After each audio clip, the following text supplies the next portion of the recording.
सिमरन party में जाने के लिए तैयार हो रही थी, जहां पर उसकी माँ बार बार उसे बुलाने आ रही थी। जल्दी कर सिमरन, लेट हो रहा है। तेरे पापा और तेरा भाई बाहर वेट कर रहे हैं कब से। कि तभी उसकी माँ ने सिमरन के बालों को देखा और कहा, तूने बाल क्यों खुले रखे हैं? बांध इसे। रात का समय है, तुझे पता नहीं है क्या? ऐसे बाल को खोलकर बाहर नहीं निकला जाता, भूत प्रेत लग जाते हैं। और परफ्यूम कितना मारा तूने? हे भगवान, कुछ नहीं होगा इस लड़की का। देख, या तो बाल ढक ले या बाल बांध ले और चल। जिस पर मुंह बनाते हुए सिमरन कहती है, ना मम्मी, ये सब फैशन है और ये सब आपके ज़माने की बातें हैं। इन बातों को आप अपने पास रखो। मैं आज की लड़की हूँ, पिछले ज़माने की नारी नहीं। चलो अब। माथे पर हाथ मार उसकी माँ उसके पीछे पीछे जाने लगी। आज उन्हें सिमरन के कज़न की मैरिज पार्टी में जाना था, यानी कि रिसेप्शन में। और उसके लिए सिमरन काफ़ी एक्साइटेड थी। वो सब निकलते हैं। रात के यहीं 9:30 हो रहे थे और उन्हें एक जंगली इलाके से जाना था। और उसकी वजह से सिमरन की माँ काफ़ी डरी हुई थी। कार में वो आगे वाली सीट पर बैठी, जहां सिमरन के पापा कार ड्राइव कर रहे थे, और सिमरन और उसका बड़ा भाई अविनाश पिछली सीट पर बैठे हुए थे। जंगल वाला रास्ता था, तो वो कार को काफ़ी स्पीड में चला रहे थे कि अचानक से कार बंद हो गई, जिस पर सिमरन की माँ पैनिक होने लगी। अरे मम्मी, चिंता मत करो, गाड़ी गर्म हो गई होगी, मैं अभी पानी डाल देता हूँ। इतना बोल अविनाश ने दरवाज़ा खोला और पानी की बोतल ले आगे की ओर जाने लगा। तभी सिमरन भी उतर गई, जिस पर उसकी माँ उसे रोकती है, पर वो सुनने को तैयार ही नहीं थी। अरे मत जा बाहर, ये लड़की तो सुनती नहीं है कुछ। पर देर हो चुकी थी। सिमरन को अचानक से जंगल की तरफ से ऐसा लगा कि कोई उसको घूर कर देख रहा है। उसने गौर से देखा। अंधेरा काफी था, तो कुछ साफ साफ दिखाई नहीं दे रहा था, पर दो लाल आंखें वो देख पा रही थी। वो एकदम से डरी और गाड़ी में जाकर बैठ गई। पापा, गाड़ी स्टार्ट करो, अविनाश बोला। उसके पापा ने ठीक वैसा ही किया और कार स्टार्ट हो गई। कार स्टार्ट हो गई तो वहां से निकल गई। उस पार्टी में सबने बहुत एंजॉय किया और सिमरन भी उस जंगल की बात को भूल गई। पर ना जाने उसे ऐसा लग रहा था कि उसे कोई देख रहा है, लगातार देख रहा है। पर जब भी वो अपने आसपास देखती तो वहां पर कोई ना होता। बात तो अजीब थी, सिर्फ अजीब नहीं, काफी अजीब। रात के समय ही वो सब निकल गए घर जाने के लिए, पर रास्ते भर में सिमरन सोती रही कि तभी उसे ऐसा लगा कि उसके गालों को किसी ने छुआ। वो एकदम से चौंक कर उठी। उसके बगल में अविनाश बैठा हुआ था, जो बाहर की ओर देख रहा था। उसे लगा शायद उसके भाई ने मजाक किया होगा, तो वापस से सो गई। पर अब उसे उसका शरीर काफी भारी भारी लगने लगा। घर आते ही सब सोने के लिए चले जाते, क्योंकि सब थके हुए थे। कुछ दिन ऐसे ही बीते। सिमरन ने अब नोटिस करना शुरू किया कि जब से वो उस जगह से आई है, उसके साथ कुछ न कुछ हो रहा है।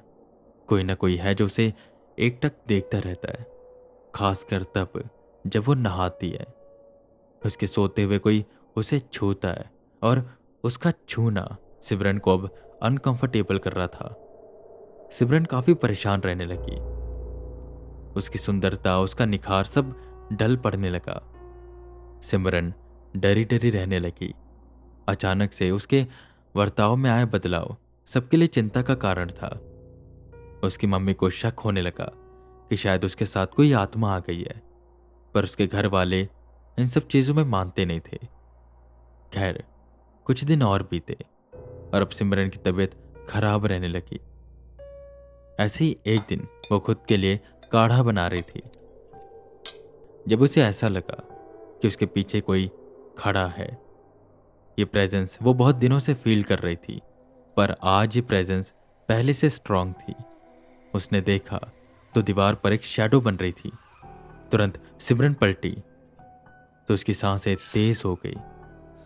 उसके सामने एक 8 फुट लंबा जिन खड़ा था, जिसके 2 बड़े बड़े सींग थे और लाल आंखें थी, ठीक वैसी जैसे उसने उस जंगल में देखी थी।